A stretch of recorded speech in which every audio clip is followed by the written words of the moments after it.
Hello, ladies and gentlemen, welcome to my hero build series. I am Sylphin, and we are taking a look at Rampage, a build I am calling the Toad, and this video is in a different format. We are starting off right on to the deck build, so we're going to go through this very quickly and get to the gameplay as fast as we can. So, it's called the Toad because if any of you are, well, Spider-Man aficionados, it's a play on the Lizard, which was a just an evil villain that regenerated a ton. You could lop off his arms and he would grow them back, and that is the theme here: regeneration. Take a look at all of this regeneration. I'm feeling like with this whole armor meta that with Shred, we can kind of counter Shred just a little bit and actually get regen instead. Trying to be a little bit more of a kind of a passive tank, kind of, where we just kind of, you know, wait for that moment to strike and then kind of make stuff happen. So, here is the build. Starting with the Brawler's Key, we need to be a jungler, and it's just a good key. So, 2 minor strikes, 1 basic mana. Then we go into the Guardian's Ward. Have to get that ward. Minor strike and 2 lesser healths. Getting a little bit of health, as you can see, the Guardian's Ward instead of the Brawler's Ward. Trying to get that health right off in the early game. Next card is the Amulet of the Veteran. 1 minor strike, 2 lesser healths. That is 500 plus 300, 900 health by the time you have 15 card power. Crazy. Hopefully that is a lot, and hopefully that's actually tides us over into the kind of the end game, kind of, or the mid game for sure, where we start getting the regeneration. Now, the next one is the Splinter Bark Vest or the Mad Spore Sash. These are our resistances. So you can see that we have lots of upgrades, lots of different choices to, you know, of course, take into account what the enemy team has. The Splinter Bark Vest or the Mad Spore Sash, depending if they have more, you know, we just want to get the majority of the enemy team's damage covered first. So if you go for the Splinter Bark Vest, we have 3 greater barriers. If the enemy team is like really high on energy damage and they just have a touch of physical damage, so you get those 3 greater barriers. Or if they're not, if they either have a balanced approach or if they are like almost have no energy damage, we are still getting 2 barriers and that 5 alpha, that alpha health. We're still getting those barriers because they will still help with towers. And Rampage is absolutely awesome for taking towers, so that's what. So if there's lots of energy damage, 3 greater barriers. If there isn't, 2 normal barriers and the alpha health. For the Mad Spore Sash, we have 5 plus 2 plus 2 armor if they have high physical damage, or we have a 5 regen, that alpha heal, and then those 2 guards. So you can kind of see a little bit of a theme going on there, and with those cards. Plus, the Splinter Bark Vest will help us on 6 seconds on hit with basic attack, shred 22 physical armor for targets from the target for 4 seconds. We're trying to be more helpful than just a big, huge health meat sack. That's what we're trying to do. That's kind of what I'm trying to do here. Plus, this unique passive deals 15 plus player level, so maximum of 30 energy damage per second to nearby enemies. So hopefully with this regen, we can just stick in the middle of a team fight and deal that damage all around us. Next is the Swift Creek Heart. This gives us just a touch of attack speed, but look at that health. 900 plus 400 is 1300 health. That is going to be huge. We are trying... This replaces... No, it doesn't replace anything, but our Reptilian Claw here is the next card we go into. This does replace the Amulet of the Veteran, because this is our 7th card, with 2 greater heals, 1 heal, fully upgraded bonus of 2.8, and 1.4 on the card, plus just a touch of crit. Hey, hopefully it helps just a little bit. That is a lot of health per second. I think when I added it up, I think there was around 50 health per second in this entire build. Next, after the Reptilian Claw, comes Thick Blood with a beta heal, but while bleeding, gain 66 physical armor. So if there's a Iggy and Scorch, we have them covered. The next one is this Quenching Scales. finally, to the Thick Blood Sorry replaces our key, and last of all, our Quenching Scale replaces our ward, if that is appropriate. If that is appropriate, 2 greater heals on here, and while burning in 66 energy armor. Oh, and while bleeding, sorry, I might have mixed those around. Bleeding, help with against a Grux, and Swift Greek Heart, sorry, and the Quenching Scales help with the Aegean Scourge. There is the build. Hopefully it works. Let's go in game and see how it functions. And here we are. So just like I mentioned, we start right off the bat with a Brawler's Key here. I really want to get those Harvesters as fast as I can so that we can start getting that card power as fast as we can. Definitely helps there in the end game. I wanted to mention a few things right off the bat before we get going. If you are new to the channel, please hit subscribe because I have lots more content coming. But for all of you recurring subscribers, thank you very much for your viewership. It really means a lot that people care for this content, and that you watch really means a ton. I want to bring your attention to my Amazon wishlist, because if you want to help out with the channel, with this horrendous green screen behind me, with my very poor audio quality here, I'm just using my webcam, and really isn't the greatest. If you want to help out just trying to make this channel better, help me make my content more engaging, more just better, please look at that Amazon wishlist, and also consider becoming a monthly patron. There's a lot of things that I am very much interested in getting on a recurring basis to help with this channel. So please go on over, check the Amazon and Patreon accounts that I've set up. So the very first ability we went for here was his E, his passive, gain 2.2 for health regen, plus an additional 4.2 while in the jungle. On my way right, I forgot my hotkeys for a second there. Okay, so why did we go for E first? Simply because I knew that I would be able to get there, get level 2 in the jungle pretty easily, and so I could get my Q, that stun there, so that we can secure the kill, just like you saw on that Chimera. That is why I got my E first, just to help keep my health up while we get those first camps, and then you can get the Q to secure those kills, which is exactly what we wanted.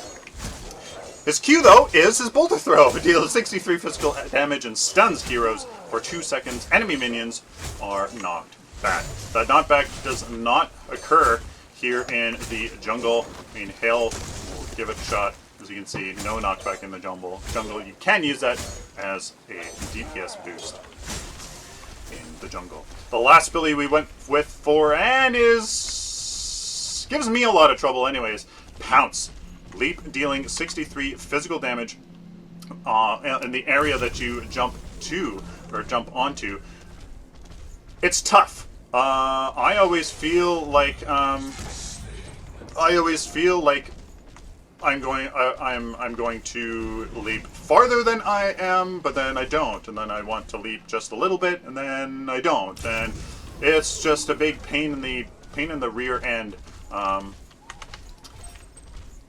Just to kind of get that all figured out. So just keep in mind that it's a little bit tricky to deal with. So trying to get these last hits, kind of. So, oh my goodness. His basic attack is, as I'm discovering here, a little bit tricky. There's a little bit of a delay when you go to press it, and then it finally deals its damage. So yes, Rampage. We are playing him as a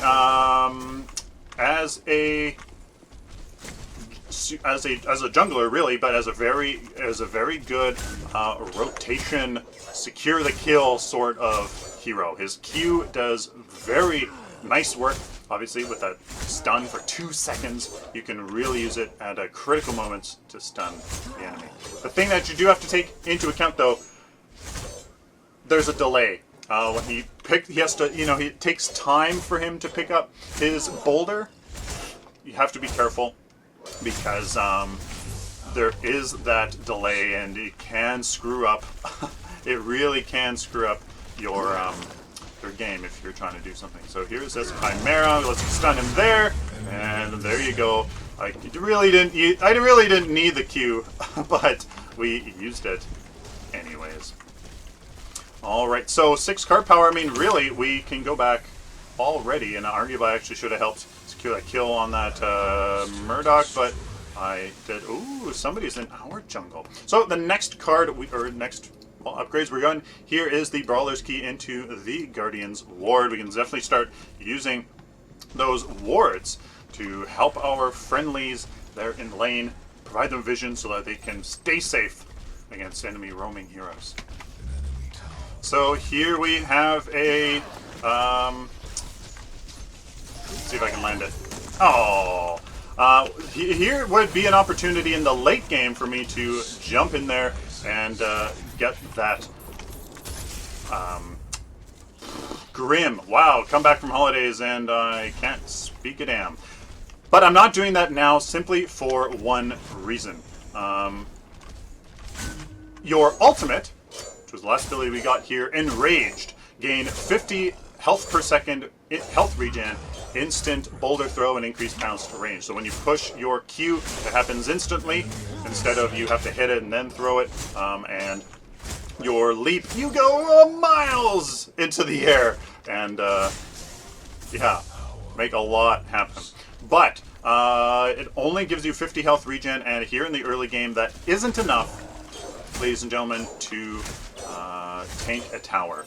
So until even level 2 of the ability is not much, is really not much against those towers. So you pretty much have to wait either until you have a lot of armor, and your ultimate is at level 2, or just wait till the end game. Really, in terms of upgrade priority, we are going for our E because we want that to be. Oh, I don't have Harvester Key. Damn. Oh, we'll wait here, and then we'll go back and spend these 3 card power. What was I saying? Oh yes, skip priorities. Going for the E, just so that we are a better tank.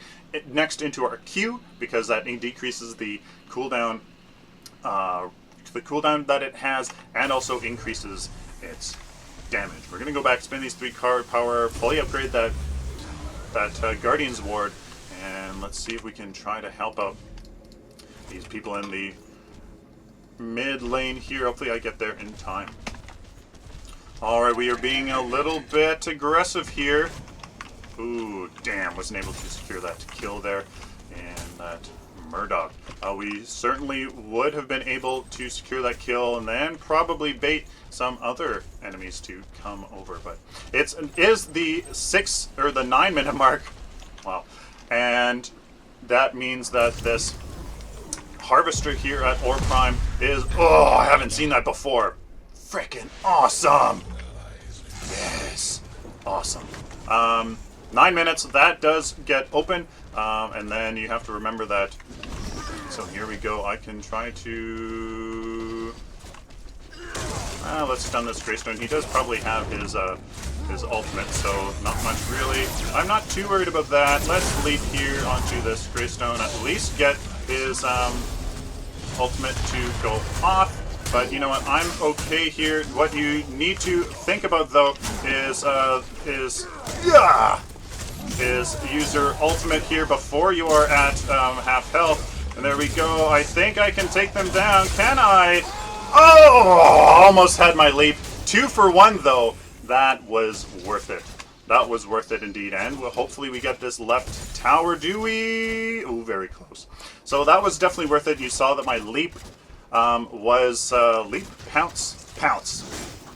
That is a leap. it was up. I just simply didn't turn around. And yeah. And leap out of there. You see that this health in the early game, definitely health, 300 health, and 300 health, that definitely enabled me to get those 2 kills. So very nice indeed, and they will get that. So I'm going to go out here over to the right lane, get that harvester, and help this Murdoch push that right tower. Alright, let's see what we can do here on this Grim, but doesn't look like much. Can I... Wow! That was interesting physics, but hey, definitely you're throwing upwards, so I guess that's bound to happen.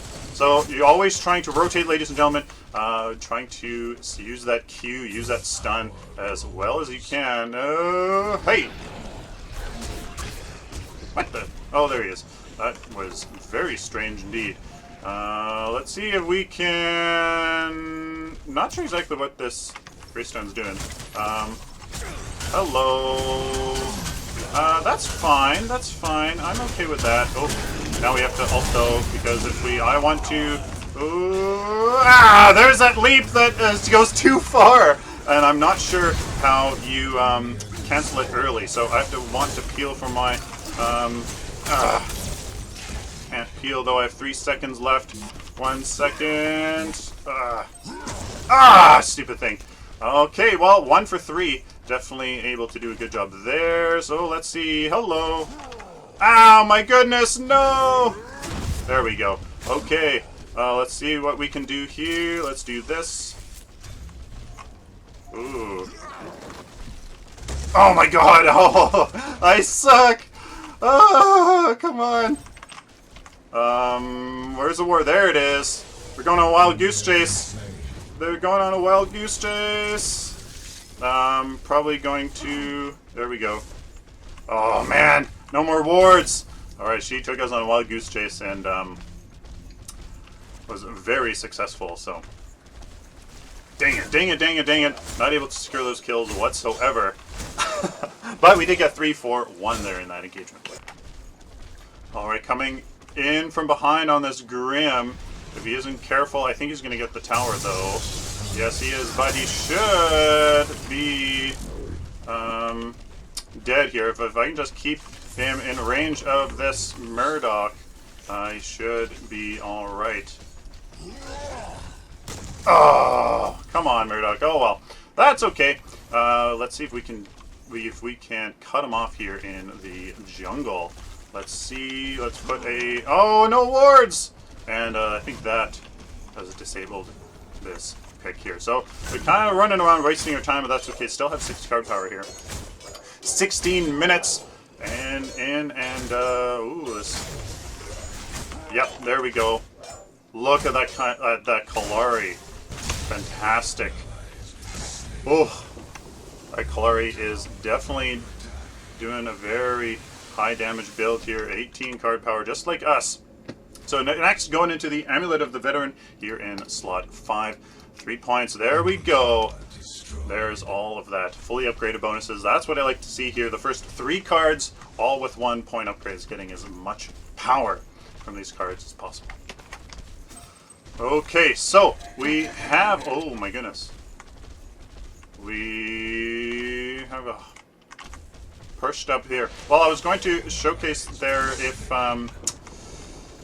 diving a tower there, or that second tower, because I thought that we were going to get there, if diving it with your ultimate is possible with a level 2 ultimate and no armor.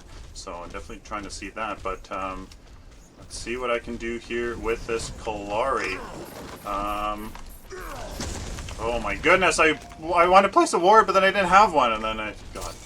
Wow, you guys are seeing pretty poor... pretty poor boulder throws from yours truly.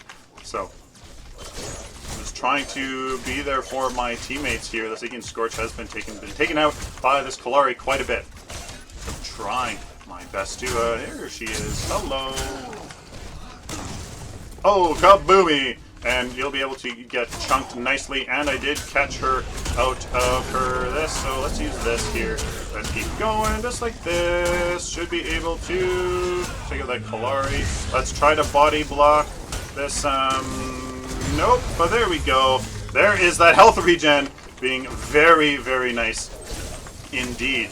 And we won't get a chance to see my ultimate there tanking a so let's do this. Try to body block him like crazy here. Grab this. Yeah, look at that body block. Just exactly what you want to do here. Use that big, huge body of yours to deal all of that positional damage. What was I trying to say? What?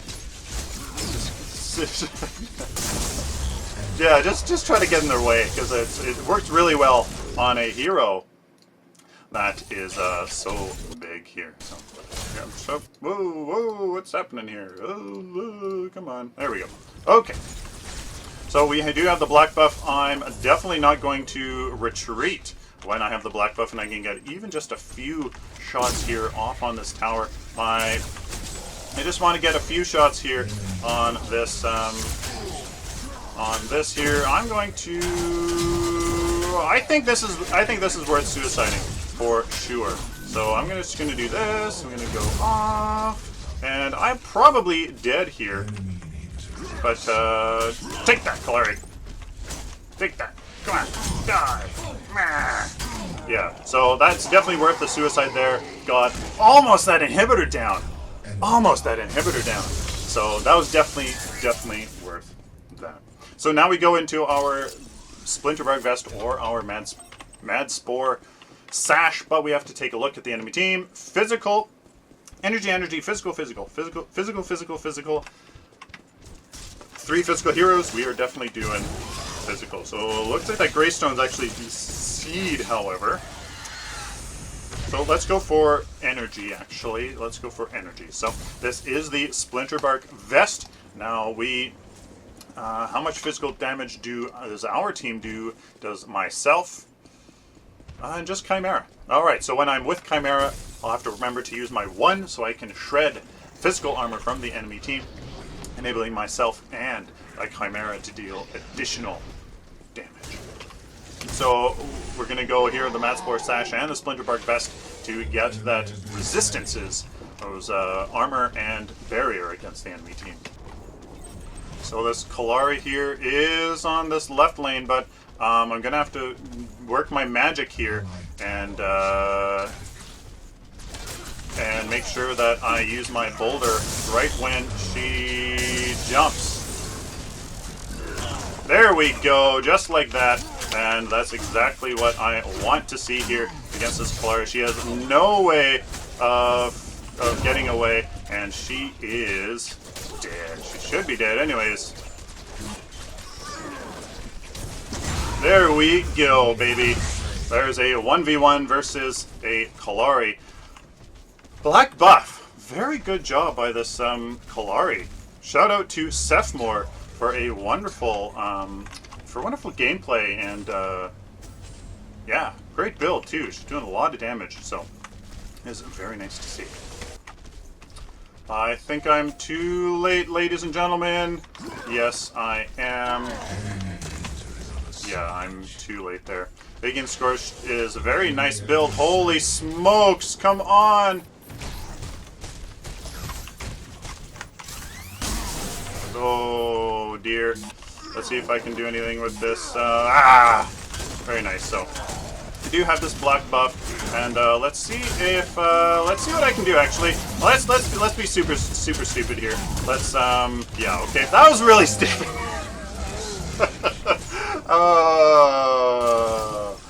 All right. That was really stupid. So we don't even have level 3 yet of our Enraged, which just occurred to me as I was leaping in there. Because you go from 125 health regen to second level to, I think, 250. I think it's really actually that big of a jump. So I believe that, yeah, that's my fault. That's my fault there. Hopefully we can get the next card power level so we can get this Mad Spore Sash. And we have 6 card power. Gonna get this Mad Spore sash in 6th slot here. So we're going to go for a balanced approach here. So alpha health and 2 barriers here, and the alpha health and 2 guards. Just seeing as how there is a balanced, more or less here, Chimera and Kalari versus the Murdoch and Grim.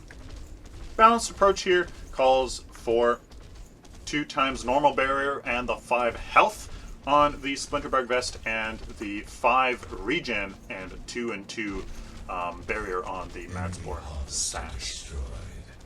Just because that health and health regen will be much more effective than anything else when it comes to the math versus a balanced damage output from the enemy team. And victory! Pretty dominant display over the enemy team, simply due to, well, that Greystone did feed us there in the early game a fair bit, and yeah, we were just pretty dominant there. So not really getting to see the regen part of this build at all. The thing that makes it the most unique, I suppose. But yeah, so great job by that Kalari Sephmore for sure. So there is the build, ladies and gentlemen. Hopefully you guys liked it. Again, that's 7 assists. That's really what I'm going to care about the most here in this, as a tank, really. As long as you are engaged with the enemy team, with your team, assisting your allies, securing those kills, enabling them to do their thing, that is success for me. So, didn't get to see the health regen part of this build, but with that health from the Swift Creek Cart, and of course all of the guard and the other health, the beta health on the Splinterbark Vest and the armor and all the barrier, blah blah blah, all of that stuff. Hopefully it actually enables you to be quite tanky and regen just a whole ton. Add onto that your ultimate. I think really that you can be an absolute sustained presence in the battlefield using your Q, you know, to stun enemies out of important enemy ultimates, or just securing the kill would be very, very powerful. So there you guys have it, and hopefully let me know down in the comments what you think of the build. Please like the video if you like it, dislike if you dislike it. Please share it with the community, and of course subscribe if you like the content or you found it useful. Please subscribe so I can do it for you again in the future. Like always, guys, my top tip, the thing I will leave you today is be positive and optimistic.